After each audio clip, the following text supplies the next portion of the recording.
Hello students. आज हम इस वीडियो के अंदर कवर करने वाले हैं नरेशन का अगला पार्ट।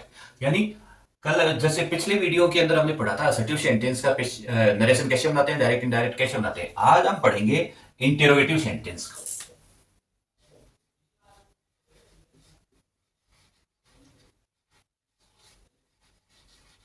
इंटेरोगेटिव सेंटेंस का देखो बच्चों, इंटेरोगेटिव सेंटेंस है वैसे टू टाइप्स के होते हैं, आप अच्छे से जानते हो। एक होता है यस और नो टाइप, सेकंड होता है डब्ल्यू एच वर्ड।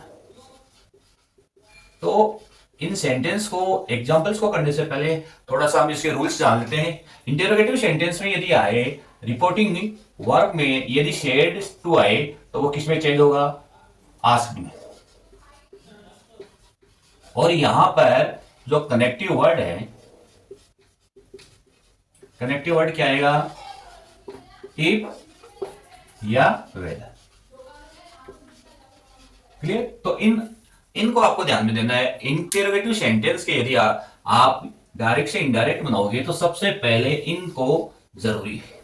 हर सेंटेंस के अंदर क्या है कि कनेक्टिव, वो जो कनेक्टिव वर्ड है ये अलग होंगे, ठीक है ना। तो इसके लिए हम सबसे पहले एग्जांपल देखते हैं। देखो बच्चों, एग्जांपल की मैं बात करूं कि he said to me, do you understand English. ठीक है, ये सेंटेंस है। यानी he said to me do you understand English. देखो बच्चों, ये क्या हो गया, रिपोर्टिंग वर्ब हो गया और ये हो गया स्पीच। ठीक है, तो आपको क्या करना है कि जो सेड टू आई, ये आपको सबसे पहले आइडेंटिफाई करना है कि ये सेंटेंस किस टाइप का है। तो आपने आइडेंटिफाई किया कि it is a interrogative sentence, और इंटेरोगेटिव सेंटेंस में कौन सा है, यस और नो टाइप। तो आपको क्या करना है, यहां पर सेड टू किस में चेंज हो जाएगा, आस्क्ड में। क्लियर? फिर आगे मी। अब बच्चों देखो, यहां कोमा और जो डबल इन्वर्टेड कोमा है इसको उठाना है, और यहां पर कनेक्टिव वर्ड इफ या वेदर का यूज करना है। अब जैसे ही आप इफ और वेदर का यूज कर लिया तो करने के बाद में डायरेक्ट आपको हेल्पिंग वर्ब नहीं लेनी है। यहां से क्या लेना है, सब्जेक्ट। यानी इस सेकंड सेंटेंस का जो रिपोर्टिंग, जो स्पीच का जो सेंटेंस है उसके अंदर सबसे पहले हमें क्या लेना है, सब्जेक्ट लेना है। सब्जेक्ट यहां क्या है, यू है। ठीक है, यू कौन सा पर्सन है, सेकंड पर्सन है। सेकंड पर्सन किसके अनुसार चेंज होता है, ऑब्जेक्ट के अनुसार। और ऑब्जेक्ट यहां क्या है, मी। तो मी ऑब्जेक्टिव फॉर्म है, ये सब्जेक्टिव फॉर्म में होगी तो मी का क्या हो गया, आई। क्लियर? अब देखो बच्चों, डू हमें कौन क्या बताता है, ये हमें टेंस को आइडेंटिफाई कर रहा है। तो डू टेंस को आइडेंटिफाई कर रहा है, तो ये प्रेजेंट सिंपल टेंस का होता है। और प्रेजेंट सिंपल किस में चेंज होगा, पास्ट सिंपल में। और वहां क्या आ जाएगी, वर्ब की सेकंड फॉर्म। ठीक है, तो यहां क्या हो गया, अंडरस्टूड। आगे क्या बच गया, इंग्लिश। तो जैसे ये एक्सरसाइज कंप्लीट हो जाए, ये सेंटेंस कंप्लीट हो जाए, तो लास्ट के अंदर आप इंटेरोगेटिव मार्क का यूज नहीं करोगे, ये वहां किसका करोगे, पुलिस स्टॉप का यूज करोगे। क्यों? ये फिर आपके जैसे सेंटेंस की टाइप्स के होते हैं, सिंपल, कॉम्प्लेक्स, कंपाउंड, उनमें से ये एक सेंटेंस बन गया है। तो इस हिसाब से इनका पैसिव, सॉरी, इनडायरेक्ट स्पीच बनाएंगे। अब देखो अगला सेंटेंस और लेते हैं हम।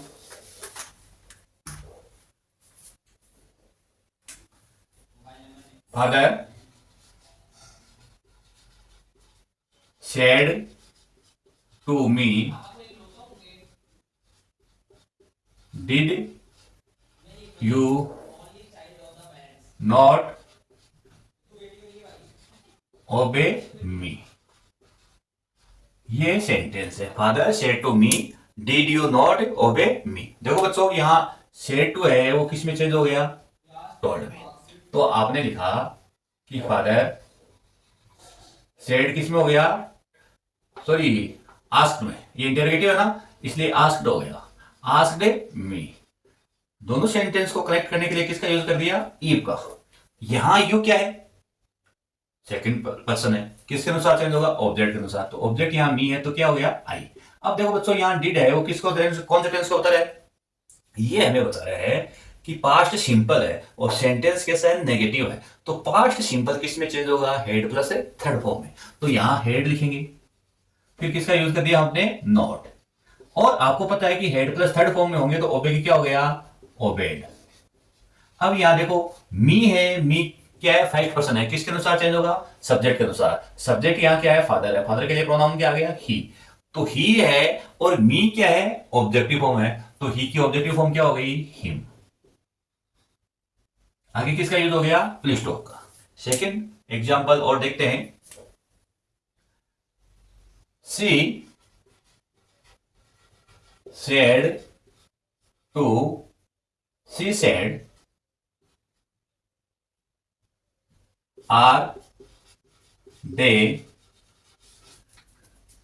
they watching TV, Mohan.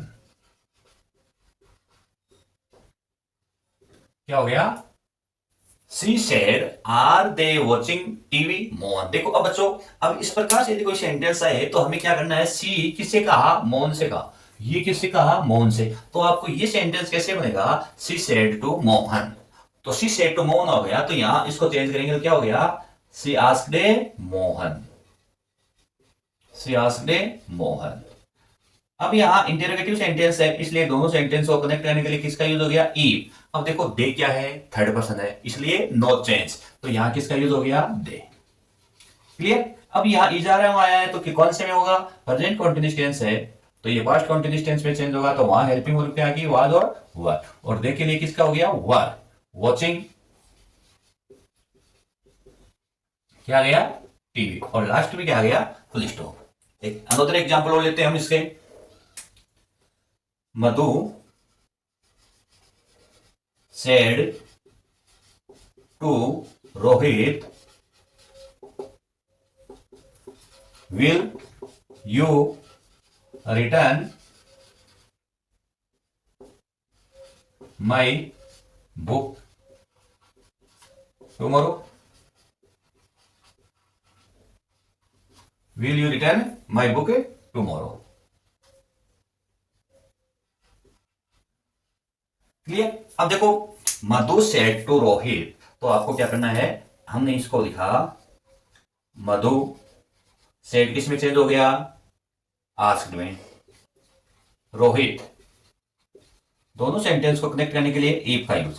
अब देखो पहले बच्चों यू है, यू क्या है, सेकंड पर्सन है ना, किसके अनुसार चेंज हो गया, ऑब्जेक्ट के अनुसार। तो ऑब्जेक्ट रोहित है, तो रोहित के लिए प्रोनाउन क्या आ गया, ही। तो यहां क्या आ गया, ही। विल मॉडल है, इसलिए किसमें चेंज हो गया, खुद में। फिर रिटर्न, अब माई है, फर्स्ट पर्सन है और पॉजेसिव फॉर्म है, किसके अनुसार चेंज होगा, सब्जेक्ट के अनुसार। सब्जेक्ट यहाँ क्या है, मधु, और मधु के लिए पॉजेसिव फॉर्म क्या हो गया, हर। हर बुक। टुमारो किस में चेंज हो गया, द नेक्स्ट डे में। तो प्यारे बच्चों, इस प्रकार से आपको यस और नो टाइप के जो सेंटेंस होते हैं इनडायरेक्ट जो स्पीच के, उसको इनडायरेक्ट में इस प्रकार से आप चेंज कर सकते हैं।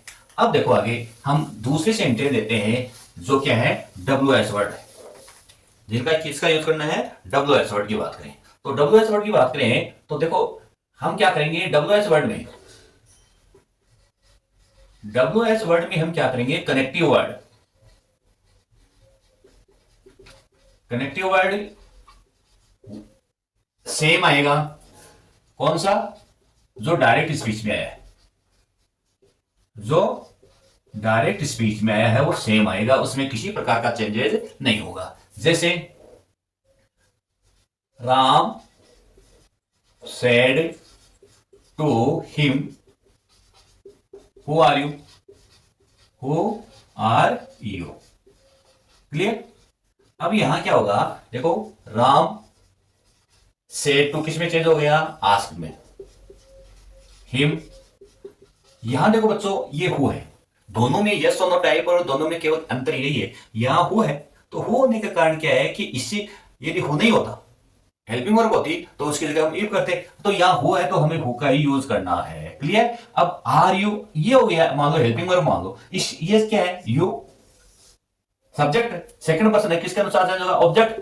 तो यह ऑब्जेक्ट क्या है, हिम, तो यू की जगह क्या आ गया, ही। और आर है वो किसमें चेंज हो गया, वॉज और ओवर में, तो यहां लिख दिया was. Ram asked him who he was, आगे जैसे हम एक सेंटेंस और लेते हैं, Sachin said to Dhoni when will you make a century?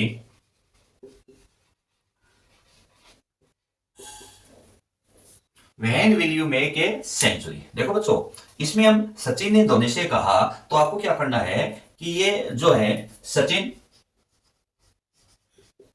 से टू किस में चेंज हो गया? आस्क्ड में। यहां हमने क्या किया? धोनी। अब ये डब्ल्यू एच वर्ड क्या है? तो यहां इसी डब्ल्यू एच वर्ड का हमें यूज करना है। अब फिर वो देखना, यू किसके अनुसार चेंज हो गया? सेकंड पर्सन है ऑब्जेक्ट के अनुसार, तो ऑब्जेक्ट धोनी है, तो यहां क्या आ गया? ही। विल किस में चेंज हो गया? कुड में। और make a century, make a century आगे किसका यूज हो गया? फुल स्टॉप का। उसने कहा एक एग्जांपल और देखते हैं,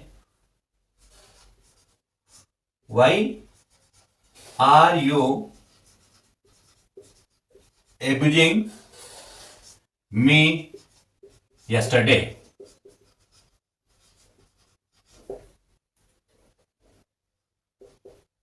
मोहन सेड। ठीक है बच्चों, अब देखो यहां ये क्या हो गया? रिपोर्टिंग जो स्पीच का सेंटेंस पहले दे दिया और रिपोर्टिंग जो वर्ब का बाद में दे दिया। तो हमें क्या करना है, जब डायरेक्ट से इनडायरेक्ट बनाते हैं तो इसको हमें पहले लेना है और इसको हमें बाद में लेना है। तो यहां क्या आ गया? मोहन सेड है, वो किसी ने किसी को कहेंगे तो क्या आ गया? सेड का किस में हो गया? आस्क्ड। ठीक है, अब मैं थोड़ी सी यहां स्पेस दे रहा हूं आपको बताने के लिए। फिर यहां दोनों सेंटेंस को यहां क्या आया? डब्ल्यू एच वर्ड क्या आया? वाई। आपने इसको वाई लिख दिया कनेक्टिव वर्ड। अब बच्चों देखो यहाँ यू है, वो सेकंड पर्सन के अनुसार चेंज होता है, तो सेकंड पर्सन यहाँ है नहीं, तो सेकंड पर्सन है वो अपने आप को मानना है, तो यहाँ क्या करोगे? मी राइट करना है, क्योंकि ऑब्जेक्टिव फॉर्म आएगी, इसलिए किसका यूज करना है? मी का यूज करना है। ठीक है, यहाँ यू वाई आ गया। फिर देखो सेकंड पर्सन किसके अनुसार चेंज होगा? ऑब्जेक्ट के अनुसार। ऑब्जेक्ट मी है तो मी का क्या हो गया? आई। ही जा रहा किसमें चेंज हो गया? वॉज और एब्यूजिंग। अब मी है, ऑब्जेक्टिव फॉर्म है, फर्स्ट पर्सन है, सब्जेक्ट के अनुसार चेंज हो गया। सब्जेक्ट क्या है यहाँ पर? मोहन, तो उसके लिए क्या आ गया? हिम। और यस्टरडे किसमें चेंज हो गया? The previous day. क्लियर बच्चों? अब यदि आप इसको ऐसा बनाना चाहो तो इसको आप यू को ऐसा भी कर सकते हो कि मोहन सेड फिर वाई। ठीक है, और यहां वाई सेड की जगह क्या आएगा? सेड नहीं आएगा, यहां क्या आ जाएगा? आस्क्ड। ये शेड आपको राइट नहीं करना है भाई। अब यहां पे यू आया है, यदि ऑब्जेक्ट आप नहीं मानते हो तो आप यू का यू कर सकते हो। Why you were abusing him the previous day।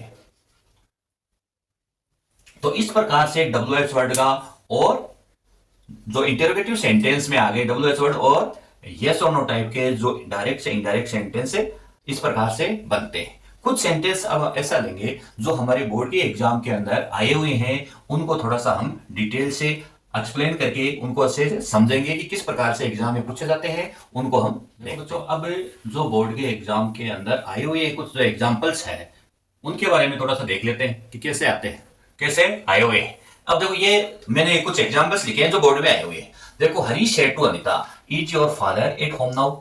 सभी इंटरोगेटिव सेंटेंस के लिए मैंने यहाँ, तो यहाँ क्या हो गया कि हरी सेड टू किसमें चेंज हो गया? आस्क्ड अनिता। ठीक है, ये यस और नो टाइप का है, इसलिए दोनों सेंटेंस को जोड़ने के लिए किसका यूज कर दिया? इफ। अब यहाँ योर क्या है कि पॉजेसिव फॉर्म है, और योर है वो सेकंड पर्सन है, किसके अनुसार चेंज होगा? ऑब्जेक्ट के अनुसार। ऑब्जेक्ट के लिए प्रोनाउन क्या आ गया? सी, और सी की पॉजेसिव फॉर्म क्या हो गई? हर। तो योर चेंज इनटू हर, और यहां क्या आ गया? फादर। अब बच्चों देखो इजाराम आ गया तो सब्जेक्ट के बाद में इसका यूज होगा, क्योंकि इसको हम अफर्मेटिव सेंटेंस के रूप में बताते हैं। तो यहां हर फादर के लिए क्या आ गया? Was at A home now किसमें चेंज हो गया? देन में। क्लियर? जो टाइम एडवर्ब प्लेस एडवर्ब आता है उनको तो हमें चेंज करना ही है। सेकंड, रवि शेड टू लता। देखो ये आ गया, तो रवि आस्क्ड लता। अब ये डब्ल्यू एच वर्ड है तो इसी हम डब्ल्यू एच वर्ड का यूज करेंगे, इफ का यूज नहीं करेंगे क्योंकि यहां डब्ल्यू एच वर्ड है। यू सेकंड पर्सन है, अकॉर्डिंग टू ऑब्जेक्ट लता है इसलिए क्या आ गया सी, और डू हमें प्रेजेंट टेंस बता रहा है इसलिए किसमें चेंज हो गया पास्ट सिंपल में। तो यहां ऐसा नहीं है कि डू की जगह हम डिड लिख दे, नहीं, यहां अफर्मेटिव सेंटेंस होगा तो क्या हो गया सेकंड फॉर्म आ गई, got up in the morning. आगे full stop, the book seller asked, तो यहां लिखा हुआ है the book seller asked Gopal. अब यहां गया विच, ठीक है, बुक, यहां विच बुक आ गया। फिर देखो you like, do you like, अब यहां यू क्या है सेकंड पर्सन ऑब्जेक्ट के अनुसार, विच बुक। अब यहां क्या होगा कि जैसे डू आ गया है ना, ये किसको बता रहा है पास्ट टेंस को, नहीं सॉरी प्रेजेंट सिंपल को, तो यहां ये किसमें चेंज हो गया सेकंड फॉर्म में या डिड या जो भी है ना, यहां यू आ गया तो ये क्या हो गया, ये सेकंड पर्सन ऑब्जेक्ट के अनुसार चेंज हो गया। ऑब्जेक्ट में गोपाल है, गोपाल के लिए प्रोनाउन क्या आ गया ही, और यहां क्या आ गया वांट का क्या आ गया वांटेड, यानी विच बुक ही वांटेड। यहां डू है किसको बता रहा है आइडेंटिफाई कर रहा है, इसलिए ये आगे प्रेजेंट सिंपल है तो पास्ट सिंपल में चेंज हो गया, और यू सेकंड पर्सन है ऑब्जेक्ट के अनुसार। विवेक सेड टू, विवेक सेड किस में चेंज हो गया आस्क्ड अजय। दोनों सेंटेंस को यहां वेयर है तो किसका यूज हो गया वे, यू आ गया इसी के अनुसार तो ही, डू प्रेजेंट टेंस है इसलिए क्या आ गया सेकंड फॉर्म लिव्ड। आगे please stop, the teacher said to me what did you do, तो यहां क्या गया द टीचर आस्क्ड मी, दोनों सेंटेंस को कनेक्ट करने के लिए किसका यूज हो गया व्हाट। अब यू है इसके अनुसार चेंज हो गया तो यहां आई आ गया, और डिड है वो किसमें चेंज हो गया हेड प्लस थर्ड फॉर्म में, तो यहां हेड, और डू किसमें चेंज हो गया डू डिड डन, यस्टरडे किसमें चेंज हो गया द प्रीवियस डे में। तो इस प्रकार से देखो बच्चों डायरेक्ट से इनडायरेक्ट बनाते समय इंटेरोगेटिव सेंटेंस का हमें इसी प्रकार से बनाना होता है, और आज के हम इस वीडियो के अंदर हमने अच्छे से ये जानना है कि हम किस प्रकार से जो इंटेरोगेटिव सेंटेंस का डायरेक्ट से इनडायरेक्ट है स्पीच कैसे बनाए, इसके बारे में हमने बहुत ही अच्छे डिटेल से इनके बारे में हमने स्टडी की है, और आपको ये वीडियो बहुत ही यानी अच्छी तरह से समझ में आ गया है, ये वीडियो बहुत ही आपको अच्छे से समझ में आया है, और इसको आपने अच्छे से रीड किया इस वीडियो के अंदर जो टॉपिक्स पढ़ाए हुए हैं। ओके बच्चों, थैंक्स।